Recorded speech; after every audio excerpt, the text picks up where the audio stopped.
Hey everyone, welcome back for a little TLC. We are still in the middle of our forgiveness series where we are reading the book Forgiving What You Can't Forget by Lisa Turkish. Before we get into chapters, I think it was 11 and 12, 10 and 11, excuse me. I wanted to thank everyone who came to Forgiveness Friday. We had a really good time. There were a lot of tears, but I do think there was a lot of freedom and release and peace that came from the evening and from the event. So I thought it was awesome. So much so that if you missed it and you want to participate in one, then just let me know. You can email me at thetruelifetimecommitment@gmail.com. You can hit me up on Facebook, or you can comment and let me know that you're interested in participating. And I will have another one because it was just that good. So please make sure you let me know if you want to participate in that. As far as chapters 10 and 11, let's get into it.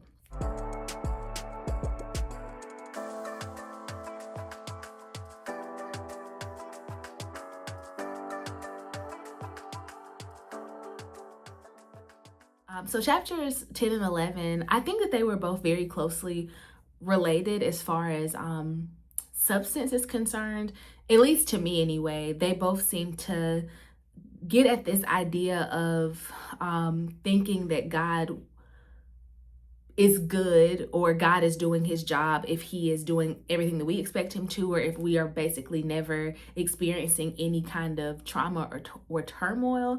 So I guess I'll start with the forgiving God chapter because that is, I have the least takeaways from that, just because forgiving God is not something that I necessarily struggle with. People hurt people. I tend to feel like even in the worst of days, um, it's not God that is doing something to me. And so I typically don't have any issue with forgiving God or even thinking that God needs forgiveness. And so that's kind of what she was talking about in that chapter. She was really just encouraging people to know that God knows what he's doing. So if we think we know better than God, or if God didn't do what we expected, it doesn't mean that we need to forgive him. We probably just need to shift our expectations because God, again, knows what he is doing. I really love the quote that said, we only see what the human mind can imagine, but God is building something we cannot even fathom. I just think that's awesome. I also loved her example about provision, how we ask the Lord in the Lord's prayer, give us this day our daily bread. And for the human mind, we're like, okay, bread means bread, like what we physically eat. But to God, he provided bread throughout the Bible in multiple different ways. So he's provided like a literal loaf of bread. For the children of Israel in the wilderness, bread looked like manna because that's what they needed. And then most of all of us are given Jesus, the bread of life. And so it's just like God sees every single thing that we need. And so it may not look how we want it to or think it should, but God knows what he's doing and he can provide everything that we need when we need it and how we need it because he's God and he knows what in the world is going on. So, I do encourage you all, if forgiving God or thinking, when something goes wrong, it's God's fault, it's something that you struggle with, then I definitely think that Forgiving God chapter 11 is very helpful. To really is helpful to all of us, but I think it provides some good context. Chapter 10, they thought God would save them, is where I kind of hung my hat. I got a lot out of that chapter, not because I think that God prevents Christians or believers from going through any type of trouble. I mean, the Bible is very consistent. I think it was Job who said, man's days are few and full of trouble. But I really I just liked the teaching in this chapter. So first of all, talking about, hope and faith. I like the quote that said that what makes faith fall apart isn't doubt, it's becoming too certain of the wrong thing. So if we are certain that God being good means we're never going to experience any trouble, then of course our faith is going to be shaken, because where do we get that from? Where do we get that from? It's not actually realistic. I loved her talking about how God's silence is not proof of his absence. The Lord is working always. He's always working behind the scenes. I also loved her talking about how we're not promised that we're never going to grieve, that we're never going to experience any hurt, but we are promised that grief always turns into joy, or that grief produces joy. We are not suffering for no reason. We are there's always something on the other side of grief. Out of suffering, it produces something that is good, something that is beautiful. I also love the quote that says, faith is believing that whether we see it on earth or in heaven, God will return the world to the description of his original design. It is all good. I think that's beautiful.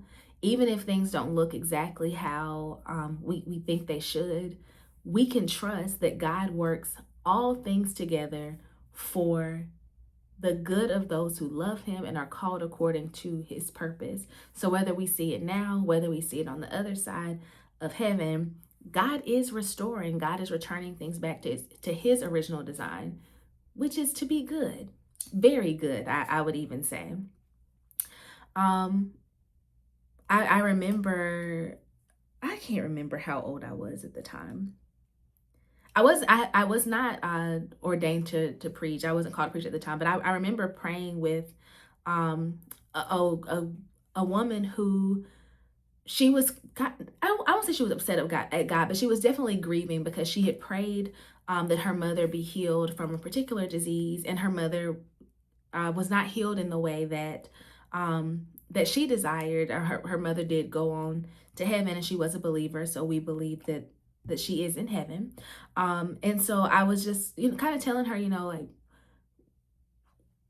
I know God did not answer this prayer in the way that you wanted, but I would like say to you that he did answer the prayer, because your mother is healed. In heaven, there is no more suffering, there's no more dying, there's no more sickness, there's no more disease. So sure, you wanted her to be healed on earth, but God's design, God's intention was for her to be healed completely in heaven. And so it was an answered prayer.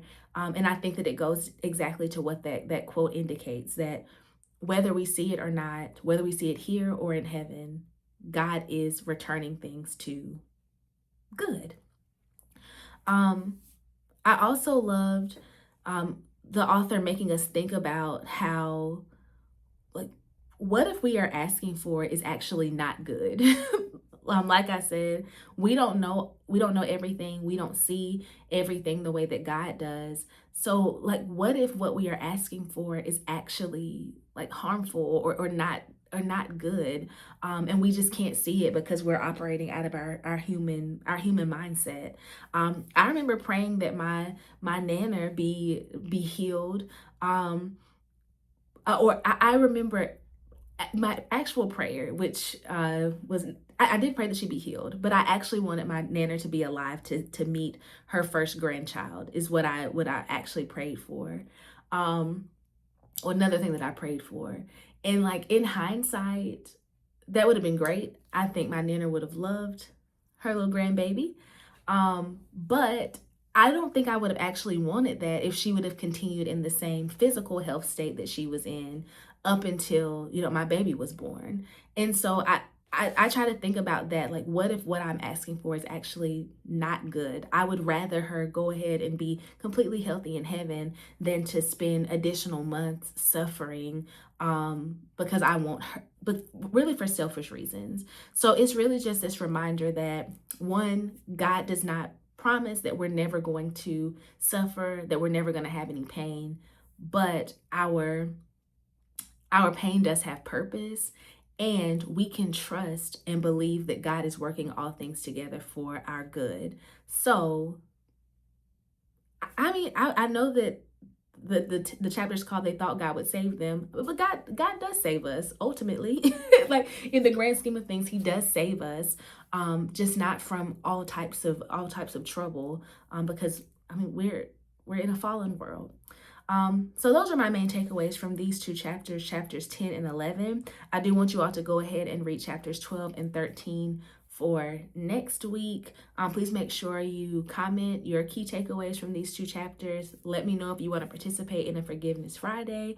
Yeah, I just hope that everyone has a wonderful week. I'm feeling good. I do think that you feel lighter when you let some things go. And last week was a great week for that. and just like spiritually. So yeah, I'm feeling good. I'm excited about this second half of the year. Yeah, hope everyone has a wonderful week, and I will see y'all next time for a little TLC. Bye bye.